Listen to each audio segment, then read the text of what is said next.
I'm Amy Morgenstern. I'm from Pacifica, California, which is just 5 miles south of San Francisco. So I live in the Bay Area. And I would say I'm a concept and research-based artist.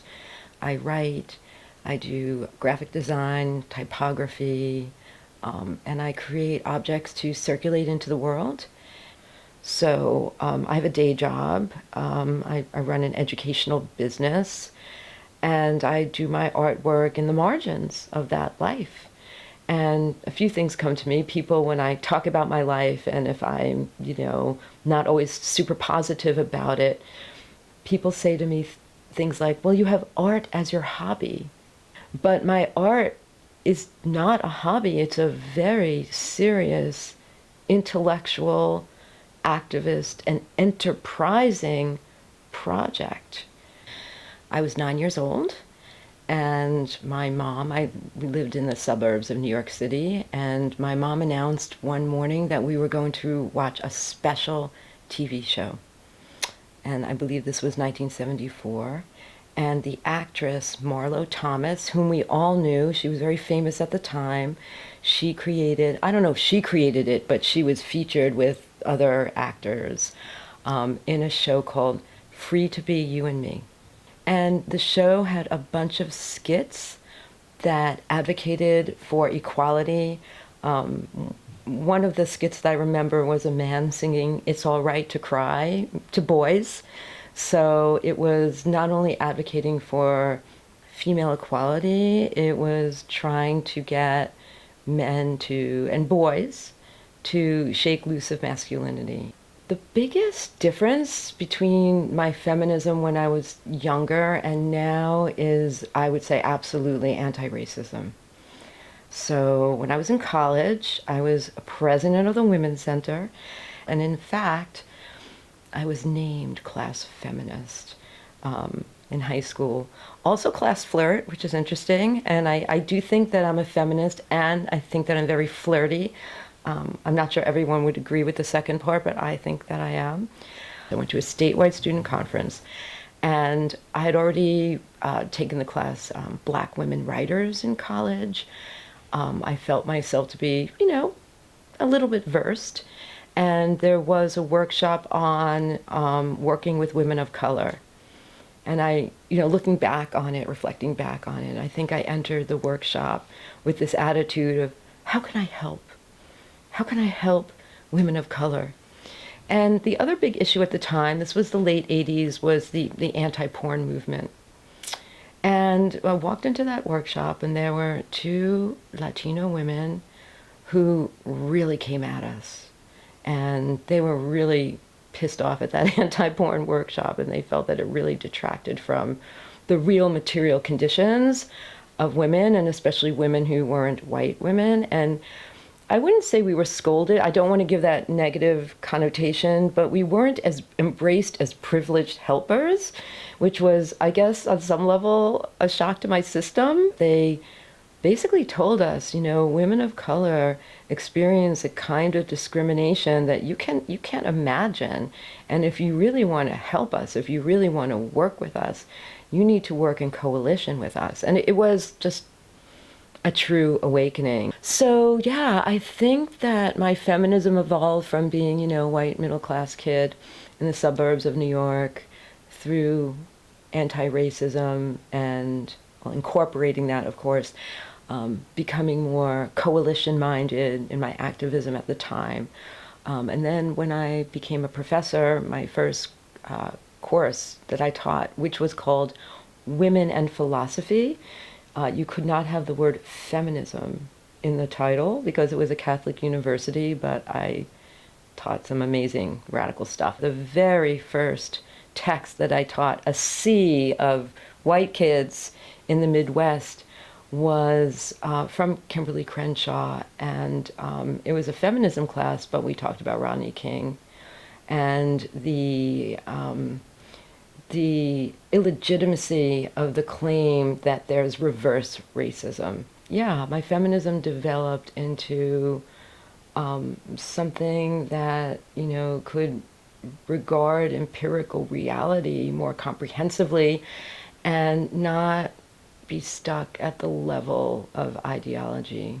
Then, of course, in graduate school, I became acquainted with French feminism, and that really raised my awareness from, I think, the empirical level. I think a lot of American feminism stays at the empirical level. This happened, that happened, rights, my rights, into a more systematic level of the structure of consciousness and the structure of language, and the structure of institutions, and allowed me to enter into, for me at least, a deeper analysis of the power structures that enable patriarchy. I started writing philosophy papers performatively in my master's degree. I got my master's degree at one school, I got my PhD at another school. And it was really quite celebrated, my master's degree. I would take, a male canonical philosopher, and then I would take a French feminist thinker, and I would do like alternating sides and put them into, let's say, critical confrontation with each other without explicitly spelling it out. What I have been doing in my work is providing an outlet for hysteria in a very staged way. And of course, hysteria has its place in patriarchy. It's one way of exposing patriarchy. It's one way of the affect of hysteria exposes the effect of patriarchy in a way that in, let's say, polite society or civil society, we don't acknowledge, we can't acknowledge, and I've been talking about the way I am also an activist. I work for activist groups. I volunteer, I do phone banking, I lobby in the state of California, in my region, and all of that is very, very logical, it's very, very civil, very civic. But that's just one, I think, response to the many-headed enterprise, of patriarchy. On the one hand, it's so diverse. It can happen in so many forms, from violent rape to silencing in the workplace to expulsion from the workplace or the academic program to psychological abuse in marriage. There are so many ways in which patriarchy as an illness manifests itself, and the diversity of its crimes can be overwhelming. And on the other hand, I think that if we focus on or come from the angle of narcissism, systematic narcissism that moves through individuals, I feel like some of the diagnosis is, I don't want to say simple, but I don't know if I have a better word for simple, but I think we can diagnose it. Patriarchy is ultimately just totally neurotic. And if we understand it as a neurosis, I think masculinity is not really an identity. I think it's a psychosis. And so if we understand it as psychotic and then start to analyze it that way, it might be illuminating. Diagnosing masculinity, femininity, and patriarchy from a nervous system standpoint, which is something, I haven't seen these ideas put together, and it's something I intend to work on at a certain point. I think it could be very fruitful. I'm about to write a piece called Rage is Data, and I've got all the data on the crimes men have committed and how if we talk about rape, for example, the men who have raped women versus the women who have raped men, we don't, We acknowledge that women can be violent, women could be sadistic, but the proportion is so overwhelming, that rage is what we would call in Buddhism an appropriate response. It's an appropriate response that gets pushback and backlash because of what I would call the collective narcissistic injury that patriarchy unleashes when its truths are exposed.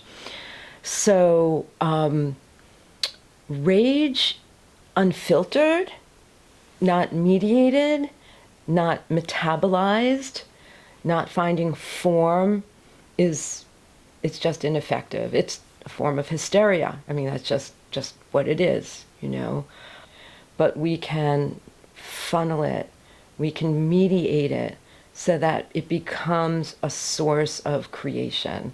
So that's a lot of where my work is coming from. Acknowledge, mediate, and then make it productive for something else without ignoring the fact that all of this work is coming from a place of rage, and that rage is an appropriate response to the overwhelming crimes we experience pretty much by men in a patriarchal society that sanctions them. And, you're held so tightly when you're always fighting back, or you're in shock about the trespasses, the sadism of patriarchy, or those who behave in a sexist manner. I think humor it's a form of control. It's a form of taking back control. It's a form of flipping the script a bit. And I think it's a form of empowerment.